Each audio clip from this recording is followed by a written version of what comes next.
हैं कि घर से निकलकर अभिभावक भी बाहर सड़कों पर आ गए हैं और ऐसी कड़ाके की ठंड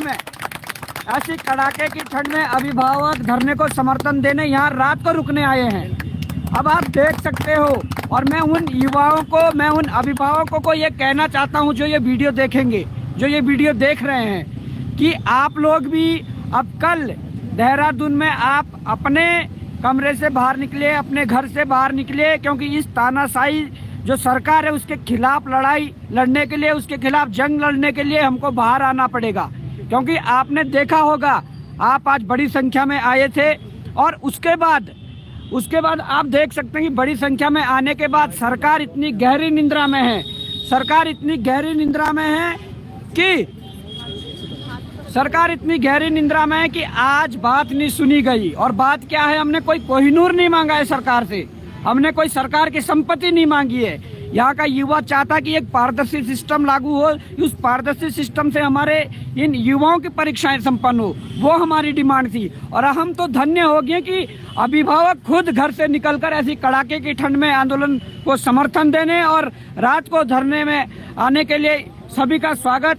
तो मैं आपको मिलवाता हूँ हमारे बीच में हमारी जो आंटी जी है, मैं उनको प्रणाम करता हूँ। और आंटी, क्या संदेश देना चाहोगे आप तमाम युवाओं के लिए, तमाम अभिभावक जो घर पे बैठे हैं? जी, बहुत लंबे टाइम से प्रॉब्लम चल रही है, कभी कुछ होता है कभी कुछ होता है, बच्चे बहुत डिस्टर्ब होते हैं। और जब बच्चे डिस्टर्ब होते हैं, हमारे घर का माहौल, हम सब बहुत परेशान होते हैं। बच्चे डिप्रेशन में, आप इस चीज़ को समझें। बार बार पता चलता है फिर कुछ लीक हो गया, बार बार पता चलता है कुछ ऐसा हो गया, तो बच्चे बहुत परेशान हैं। आप समझे, पेरेंट्स बहुत ज़्यादा परेशान हैं। हम लोग उन्हीं पे सारी उम्मीदें रखते हैं, सरकार पे उम्मीदें रखते हैं, और वो चीज़ें जब गलत निकलती हैं, सिस्टम में सब लोग ऐसे बार बार पकड़े जा रहे हैं, लोग बार बार ये चीज़ें हो रही है, आउट हो रहे, लीक हो रहे हैं, तो हम सब ये सुन के बहुत परेशान हैं। घर का माहौल बड़ा अजीब है। इस वक्त हमें पता चला, हम अभी घर से निकले फिर कि देख के आते हैं ये सब क्या हो रहा है, क्या कर सकते हैं, कुछ समझ में नहीं आता है। पूरा हर जगह यही सुनने को मिल रहा है, बहुत परेशानी में हूँ। देखिए आंटी जी, आपको लगता था कि पहले आपके बच्चे हर बार 1 नंबर से, 2 नंबर से, आधे नंबर से उनका सिलेक्शन रुक रहा है? बिल्कुल। पर आप अपने बच्चों को पहले नालायक समझते होंगे,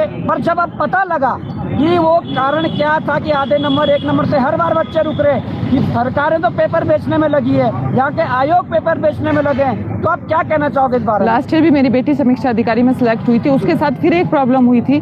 अब कैसे करूँ, बच्चे की माँ हूँ, मुझे हर तरफ से रोका गया। अभी भी वो सोच रही होगी कि मेरे साथ कहीं प्रॉब्लम ना हो जाए। तो हम सब बंधे हुए हैं, आप हमारी प्रॉब्लम समझें। हम और जगह से भी बंधे हुए हैं कि हम सामने नहीं आ पा रहे हैं, हम प्रॉब्लम में तो हैं ही।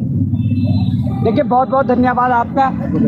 और भी अभिभावक आए हैं, तो मैं उनसे भी आपको रूबरू करवाऊंगा। और उनका जो समर्थन है वो आप देख सकते हैं कि किस प्रकार से हमें मिला हुआ है। और रात को भी ऐसी कड़ाके की ठंड में यहाँ पर बैठने का मतलब है कि इस आंदोलन को आगे बढ़ाना पड़ेगा, इस आंदोलन को अंजाम तक पहुंचाना होगा। और इस आंदोलन को आगे बढ़ा सकते तो यहाँ के युवा बढ़ा सकते हैं, इस आंदोलन को अंजाम तक पहुंचा सकते तो यहाँ के युवा पहुंचा सकते हैं। हमारे साथ द्विवेदी अंकल जी है, जिनका समर्थन लगातार हमें मिलता आ रहा है। तो मैं कहना चाहूँगा कि अंकल जी, आप क्या मैसेज देना चाहोगे घर पे बैठे उन युवाओं के लिए, घर पे बैठे अभिभावकों के लिए, कि किस प्रकार से इस आंदोलन को आगे बढ़ाया जाना चाहिए, किस प्रकार ये लड़ाई लड़ी जानी चाहिए? सबसे पहले मैं अभ्यर्थियों के लिए एक बात कहना चाहूँगा कि आपके अभिभावक भी आप पर विश्वास करते थे कि आप मेहनत कर रहे हैं और अच्छी तरह से परफॉर्म करेंगे। आज वो दिन आ चुका है जब शायद आप भी अपने अभिभावकों से डांट खा रहे होंगे, क्योंकि आपका सिलेक्शन नहीं हो रहा होगा और आप संकोच मन में रखते हुए ये जरूर कह रहे होंगे कि मैंने तो ठीक किया था, लेकिन न जाने क्या कुछ हो गया।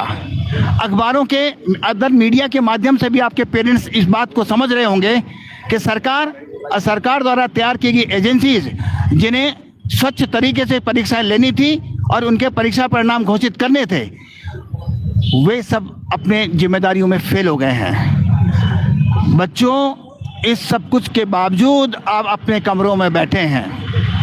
मैं तो व्यक्तिगत तौर पे कह रहा हूँ, इतनी उम्र मेरी हो चुकी है, मैं गार्जियन के नाते अपने बेटे के पक्ष में, अपने बेटे जैसे आप जैसों के पक्ष में इस धरना स्थल पर हूँ।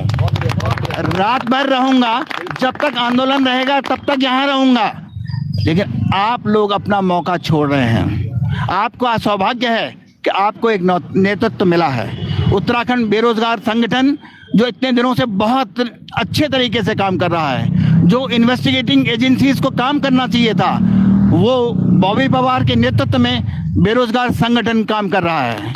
और आप कमरों में बैठे हुए हैं, आप अपना मौका गंवा रहे हैं। एक मौका है, बहुत अच्छे अंजाम तक ये आंदोलन पहुंचने वाला है। आप पछताएंगे कि आप उसके भागीदार नहीं बन पाए।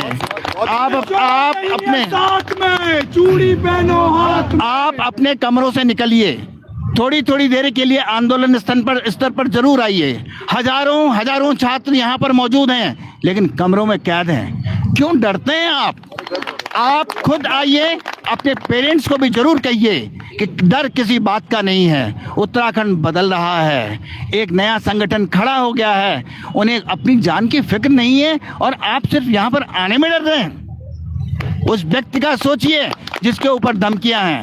अगर आप अपने पेरेंट्स से चाहेंगे कि आप बॉबी पवार जैसा काम करें, वो आपको तुरंत मना कर देंगे, नहीं बेटा ये रिस्क नहीं लेना। लेकिन एक व्यक्ति अपनी जिंदगी से ये रिस्क ले रहा है और उसके धरना स्थल पर, उसके सत्याग्रह स्थल तक आप नहीं आ पा रहे हैं। कृपया करके जरूर आएं, आपका सौभाग्य होगा कि आप इस सत्याग्रह के भागीदार होंगे।